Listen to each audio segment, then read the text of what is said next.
Magandang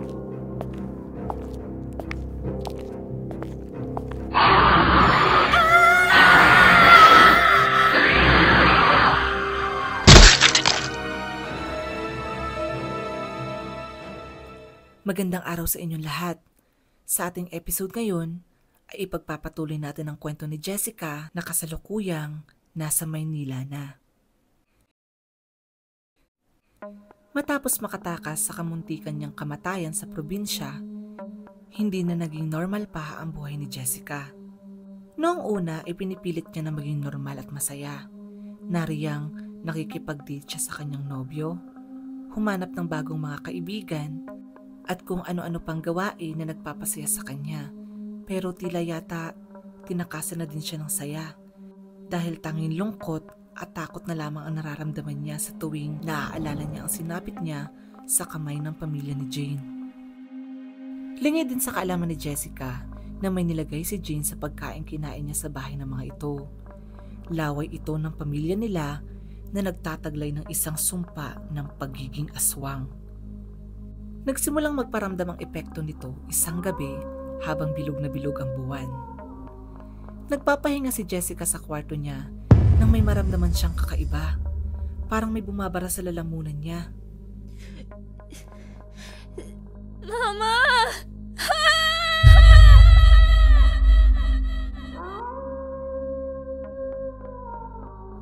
Jessica, ano nangyayari sa'yo? Bakit ka sumisigaw? Hindi po ako makahiga. Bakit? Ano ba nangyayari sa'yo? May nakain ka ba? Walang kaalam-alam si Jessica na doon na magsisimulang magbago ang buhay niya dahil unti-unti nang e-epekto ang sumpa ng pagiging aswang. Isang araw sa kanyang eskwelahan, nagkaklase ang kanyang guro noon nang biglang sumigaw si Jessica. Ah! Hindi niya na napigilan ang sarili dahil sa sakit ng kanyang tiyan. Ayos ka lang ba, Jessica?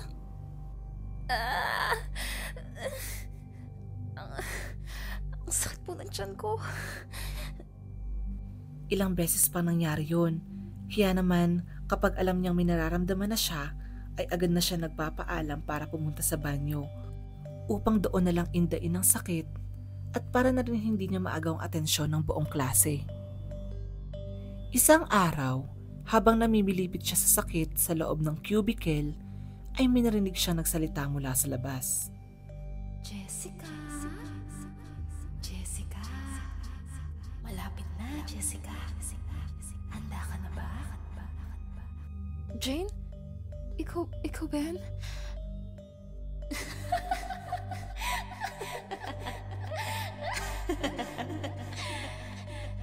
Agad na lumabas si Jessica para hanapin si Jane.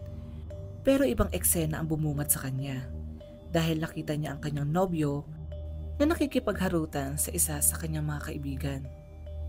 Anong ibig sabihin nito? Jessica, let me explain.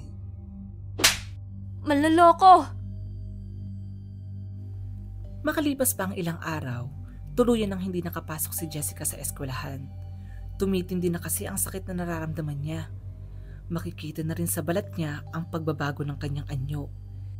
Ang dati kasing makinis at maputi niyang balat ay napalitan na ng maitim at magaspang na balat. Hindi niya mapigilang hindi mag-alala dahil kanyang naaalala ang itsura ni Jane sa tuwing nakikita niya ang sarili sa salamin. Anong nangyayari sa akin? Bakit parang kamukha ko na sila? Hindi to pwede. Hindi to totoo. Magaganap na ang lahat, Jessica. Magaganap na. Hindi na alam ni Jessica ang gagawin niya dahil kasabay ng pagbabago ng kanyang itsura ay lalong pagsakit ng kanyang tiyan at lalamunan na tila ba may pumupunit mula sa loob nito. Hanggang sa tuluyan na nga nagbago ang anyo ni Jessica. Isa na siyang ganap na aswang. Jessica! Ano nangyayari? Ayos ka lang ba? Wala na siyang nagawa ng mga sandaling iyon kundi lumisan ng kanilang bahay bago pa siya abutan ng kanyang ina sa kanyang kalagayan. Natagpuan ni Jessica ang sarili sa isang madilim na kalye. Doon, ipansamantala muna siya nagtigil habang iniisip kung ano ang kanyang gagawin. Pero hindi pa man nakakalipas ang isang oras, ay muli niyang nakita ang kanyang nobyo na may kasama na namang ibang babae. Agad na bumalot ang galit sa kanyang katawan. Gusto niyang sugurin ang mga ito dahil sa kanilang kataksilan. At maya-maya nga, ay puro sigawan na lang ang narinig sa lugar na iyon.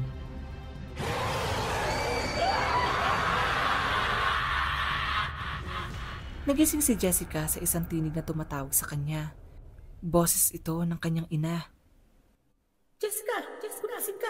Jessica! Ano ba? Jessica! Jessica! Jessica! Ano bang nangyayari sa'yo, anak? Mama? Teka, bumalik na ako ulit sa normal? Ano bang sinasabi mo dyan? Hindi ka man lang ba magpapaliwanag kung bakit dito ka natulog sa labas ng bahay, ha? Kasi po, hindi ko din... Basta mama, pumasok na lang po tayo sa loob. Pansamantalang bumabalik sa normal ang itsura ni Jessica tuwing umaga. Kaya naman muli siya nakabalik sa eskwelahan.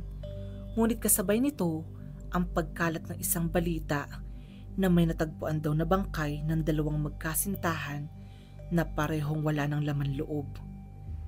Ang sabi sa balita ay maaaring isang mabangis na hayop daw ang gumawa nito, ngunit marami ang hindi kumbinsido.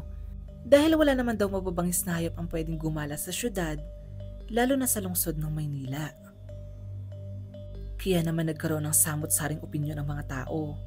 Karamihan sa mga ito ang nagsasabing aswang daw ang nambiktima sa mga ito. Totoo kaya ito? May aswang dito sa Maynila? At nahuli kang pa ito? Mahaba ang buhok, so ibig sabihin, babae ito, no? Punta lang ako sa banyo saglit Sige lang. Uwi na din pala ako. Malapit nang dumilim eh. Kita-kits na lang bukas. Ang huling natatandaan ko ay nakita ko ang boyfriend ko na may kasamang ibang babae. Kung ganon, Diyos ko, hindi kaya ako? Ako ang pumatay sa kanila? Pero bakit hindi ko maalala? Dahil sa pag-iisip, ay inabutan na ng dilim sa eskwelahan si Jessica. Muli ay naramdaman niya na magpapalit na ulit siya ng anyo. Namilipit sa sakit si Jessica, ngunit hindi niya magawang sumigaw dahil ayaw niyang marinig siya ng kung sino mang mapapadaan malapit sa palikuran. Nang kanyang matiyak na wala ng tao sa labas, ay lumabas na rin siya ng cubicle. At doon nga ay nakita niya ang sarili sa anyong aswang. Pero maliban doon, ay may kakaibang amoy siyang naaamoy ng mga oras na yun. Amoy na kahit sino ang makalanghap ay talaga namang maglalaway. Hindi niya na namalayang naglalaway na pala siya. Agad niyang sinundan ang amoy na iyon na nagmumula pala sa isang buntis.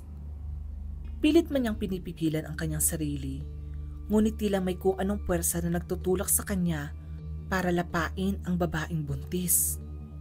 Patakbo siyang sumugod nang bigla siyang mabunggo sa isang lalaki.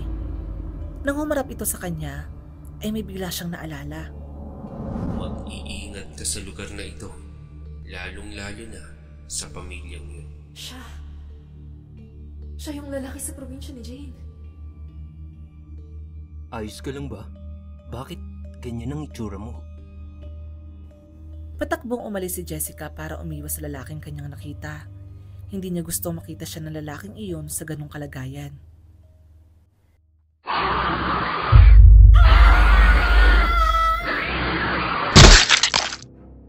Isang balita muli ang kumalat sa buong kamay nilaan. Isang buntis naman daw ang natagpo ang walang buhay at wala na ang sanggol sa sinapupunan nito. Bumalot sa buong lungsod ang balitang may aswang na umaatake at nambibiktima ng mga tao. Hindi naman alam ni Jessica ang gagawin niya. Kanyang sinisisi ang sarili sa lagim na nagaganap dahil kasunod ng pagbabago ng kanyang anyo ay pagkalat din ng bagong balita patungkol sa bagong biktima sa lugar nila. Hindi man niya natatandaan ang nangyayari sa tuwing nagpapalit siya ng anyo, isa ang sigurado siya. May namamatay sa tuwing nangyayari iyon. Sa eskwelahan ay muli niya nakita ang lalaking taga-probinsya. Lumapit siya dito nang makita niya itong nasa labas ng kanilang classroom. Hello? Hello? Ikaw yung lalaki sa probinsya ni Jane, tama? Anong ginagawa mo dito? Julio ang pangalan ko. Dumalaw lang ako dito para kamustahin ang kapatid kong nag-aaral dito sa Maynila. Pauwi na din ako. Sige na. Sandali! Huwag ka muna umalis! Teka, natatandaan na kita. Ikaw ba yung kaibigan ni Jane? Paanong buhay ka pa ngayon? Anong ibig mong sabihin? Wala. Kalimutan mo na. Pwede ka bang makausap? May gusto lang ako itanong sa'yo. Saglit na nag-isip ang lalaki. At nang muli itong tumingin sa dalaga, ay pumayag na ito sa gusto nito. Hindi pa pala ako nagpapakilala. Jessica ang pangalan ko. Ako naman si Julio. Yung tungkol kay Jane. Alam kong alam mo na din. Hindi ako manghuhula, Jessica. Ano bang gusto mong sabihin? Nung gabing kamuntikan na nila akong patayin, nakatakas ako. Aswang silang lahat. Balak nila akong kainin.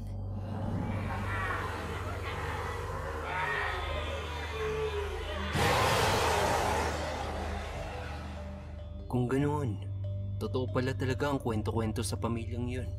Pero, bakit sinasabi mo ito ngayon? Kasi... Teka, ang ibig mo bang sabihin, alam mo talaga yung tungkol sa pamilya nila?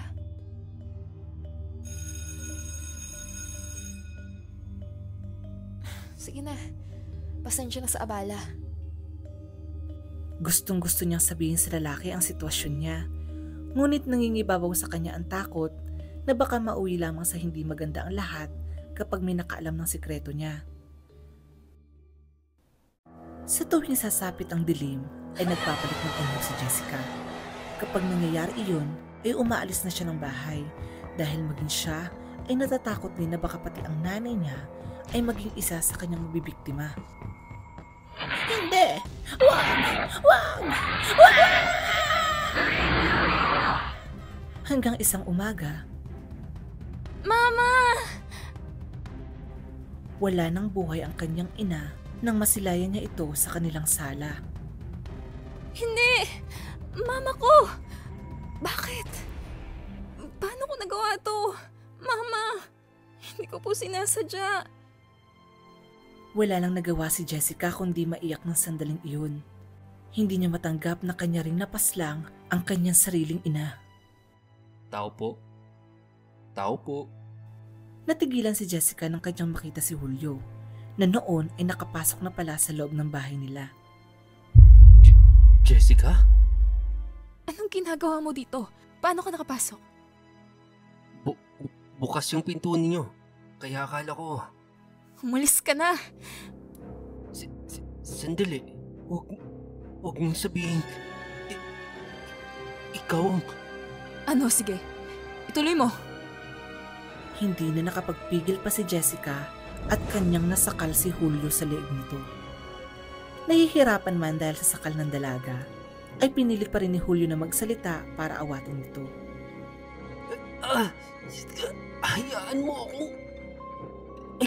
magpaliwanag.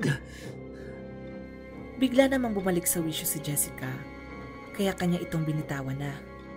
Agad namang ipiniliwanag ni Julio kay Jessica ang lahat. Noong araw na nag-usap tayo sa eskwelahan mo kung saan din nag-aaral ang kapatid ko, naramdaman ko agad na may mali. Alam kong may gusto kang sabihin sa akin pero hindi mo lang masabi. Kaya naman, tinanong ko sa kapatid ko kung saan ka nakatira para sana muli tayo makapag-usap tungkol sa mga nangyari dito sa Maynila ngayon. Ano namang pakialam mo sa nangyari dito sa Maynila? May kutob kasi akong may kinalaman ng lahat ng ito sa'yo. Edi alam mo na ngayon. Oo, ako ang aswang na pumapatay dito sa Maynila. Ano pang hinihintay mo? Lumayas ka na kung ayaw mo na pati ikaw mapatay ko. Paano nangyari ito sa'yo? Hindi ko kailangang magpaliwanag sa'yo. Patawarin mo ko, Jessica. Para saan? Wala ka namang kasalanan. Kung nasabi ko lang sana sa'yo na noon pa bali-balitang aswang na ang pamilya ng kaibigan mong si Jane, hindi na sana umabot sa ganito. Para saan pa yan? Ganito na ako. Isa na akong halimaw, Julio.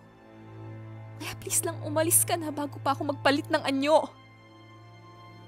Upang pakalmahin si Jessica, sinambit ni Julio ang tungkol sa kanyang kakilalang albularyo sa probinsya. May kakilala rin akong albularyo sa amin. Ang alam ko, kaya niya ring manggamot ng mga tao katulad mo na biktima ng yanggaw. Yanggaw? Hayaan mong ang albularyo na lang ang magpaliwanag sa'yo niyan. Paano kung huli na ang lahat, Julio? Paano kung hindi na niya ako magamot? Wala namang mawawala kung susubukan natin, di ba? Sa kabila ng lahat na nangyari, nakaramdam pa din si Jessica ng konting pag-asa sa kanyang narinig. Noon ay hindi niya na napigilan ang sarili at bigla na lamang siyang humagulgol. Kasabay naman noon ay ipinagtapat niya sa lalaki ang lahat ng kanyang pinagdaanan mula sa pagpunta sa probinsya ni Jane, kung paano muntika na siyang maging pagkain ng mga ito, maging ang pagtakas at ang sumpang ipinadala ng mga ito sa kanya sa Maynila. Nahabag ang binata sa kanyang nalaman. Baka sa mukha nito ang pagkaawa sa dalaga. Hinawakan niya ang palad nito bilang pagpapakita ng pakikiramay. Huwag kang mag-alala. Sasamahan kita.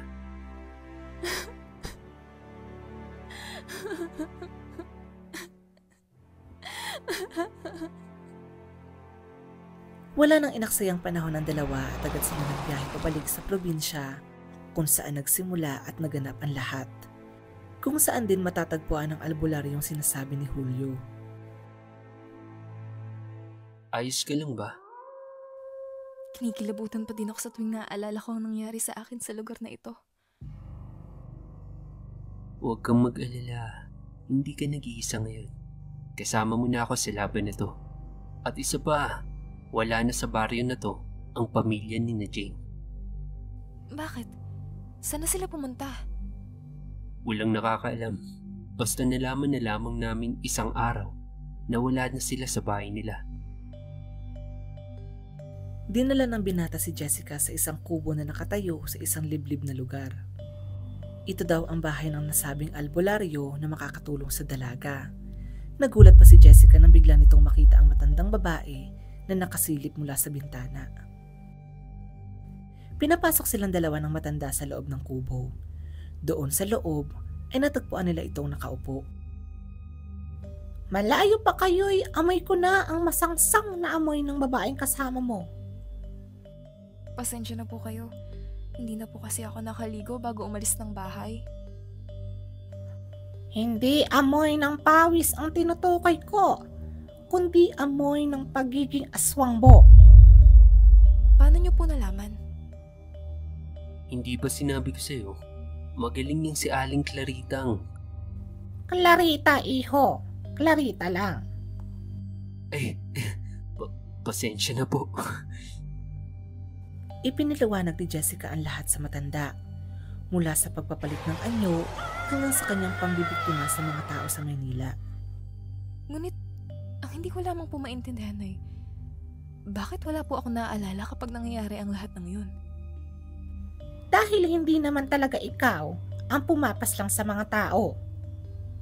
Natigilan silang dalawa sa sinabi ng matanda. Muli naman itong nagsalita.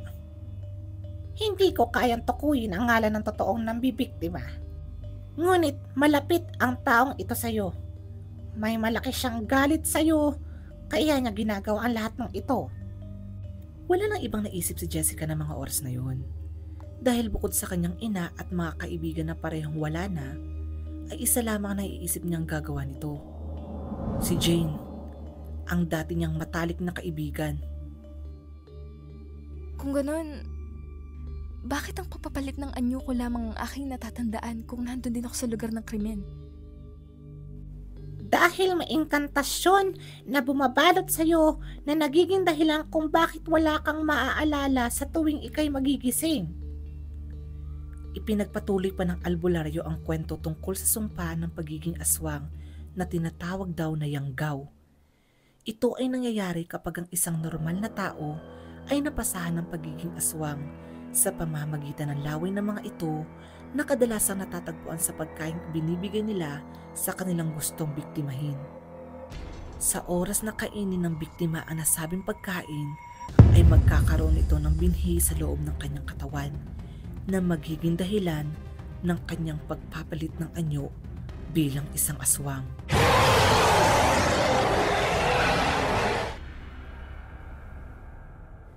Tulad mo ay hindi din nila ginusto ang nangyari sa kanila. Kaya ang iba'y pinipili na lamang na kitilin ang sarili nilang buhay kesa pumatay ng tao. Magagamot niyo po ba si Jessica? Oo, magagamot ko pa siya. Dahil wala pa naman siya nakakain karne ng tao gaya ng sinabi ko kanina. Kung ganoon, ano pa pong hinihintay natin? Gawin na po natin. Sandali. Hindi pa pwede. Anong sinasabi mo? Magpapahangin po muna ako sa labas. Sa labas ng bahay ay saglit na nag-isip-isip ang dalaga. Bumuo ng plano si Jessica sa utak niya. Bukod kasi sa sarili niya, ay gusto niya din iligtas ang mga tao sa lugar nila. At higit sa lahat, gusto niya nang tapusin ang kasamaan ni Jane.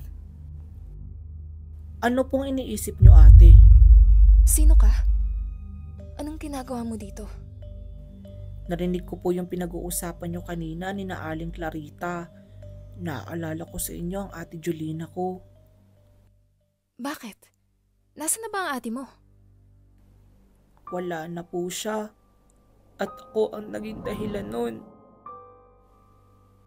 Pumasok ka na muna sa silid mo, Carlo. Magpahinga ka na. Ano pong sinasabi ng bata? Sino po ba siya? Carlo ang pangalan niya. Ampun ko siya. Mahabang kwento kung isasalaysay ko pa sa'yo ang lahat. Sabihin na lang natin na tulad mo, biktima din ng kapatid niyang si Julina ng sumpa ng pagiging aswang. Pero maiba tayo. Ano na nga ba ang plano mo? Ipinaalam ni Jessica sa matandang albularyo maging kay Julio ang kanyang plano. Napagdesisyonan ni Jessica na bumalik na muna sa Maynila para gawin ang planong binuo niya. Nagsabi naman si Julio na sasamahan siya nito para matiyak ang kanyang kaligtasan, ngunit pinigilan niya ito. Hindi niya kasi gustong pati ang kaisa-isang taong tumulong sa kanya ay mapahamak din tulad ng mga tao at ng kanyang ina. Huwag kang mag-alala. Kaya ko ang sarili ko. Isa pa, baka maging pabigat ka lang sa akin kapag nagkataon. Ang sakit mo naman magsalita. Biro lang pero seryoso. Bakit mo ko tinutulungan? Bakit mo ginagawa ang lahat ng to? Ginagawa ko lang kung ano ang sa tingin kong tama. Salamat ah. Hindi naman na nagpumilit si Julio at nagtiwala na lamang siya kay Jessica at sa plano nito.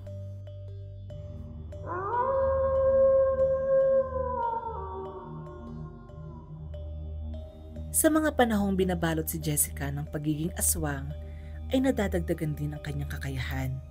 Bukod sa karagdagan lakas sa katawan, ay tumalas din ang kanyang pandinig at pangamoy na kanya namang magagamit sa kanyang pinaplano.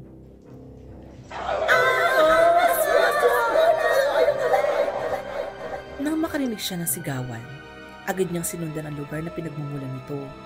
At doon nga ay kanyang nakita ang isang aswang na kasalukuyang may nilalantakang biktima. Ang sarap na sarap ka dyan ah. Napigilan ng aswang at humarap ito sa kanya.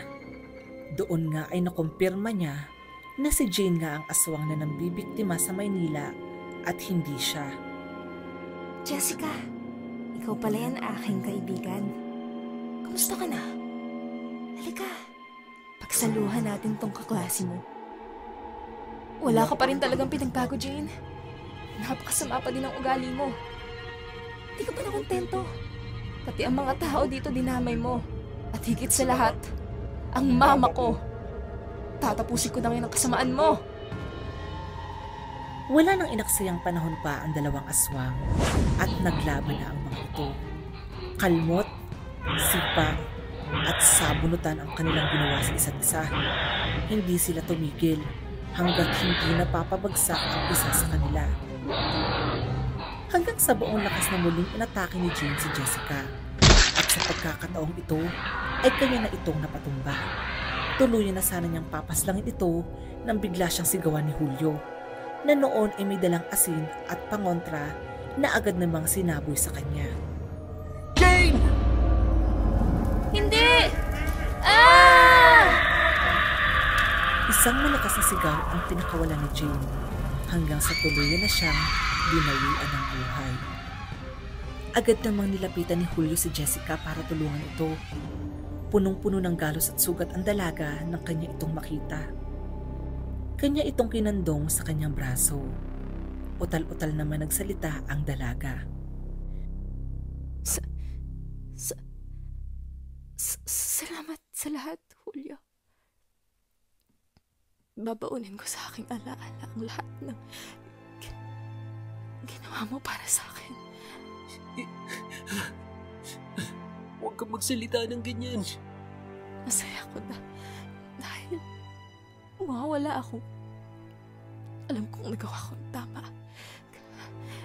Kahit sa huling pagkakataon. Hindi ka mawawala, Jessica. Tuluyan nang nawala ng malay si Jessica matapos sambitin iyon ni Julio. Muling bumalik ang katahimikan sa lungsod ng Maynila simula ng gabing iyon.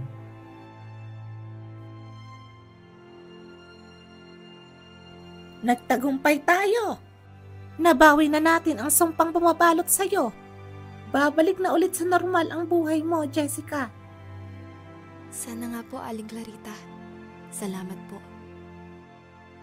Sa huli ay tinanggap na lamang ni Jessica ang lahat na nangyari. Masakit man para sa kanya ang mga naganap sa nakaraan, ay mas pinili niya na lamang pahalagaan ng kasalukuyan kung saan nandun si Julio. Ang lalaki naging karamay niya sa panahong akala niya ay katapusan na ng lahat. Umibig ang dalawa sa isa't isa at muli nilang pinagpatuloy ang kanilang buhay sa ibang lugar para makapagsimulang muli at kalimutan ang masalimuot na nakaraan. Samantala, sa loob ng bus kung saan sila nakasakay, ay naroon din ang isang pamilya na gustong takasan ng malagim na buhay sa kanilang pinagmulan. Kung sino ang mga ito, ating malalaman sa susunod na kwento. Nay, Tay, saan po tayo pupunta? Sa malayong lugar, kung saan walang nakakakilala sa atin. Pero bakit po? Para walang makaalam ng sikreto ng pamilya natin.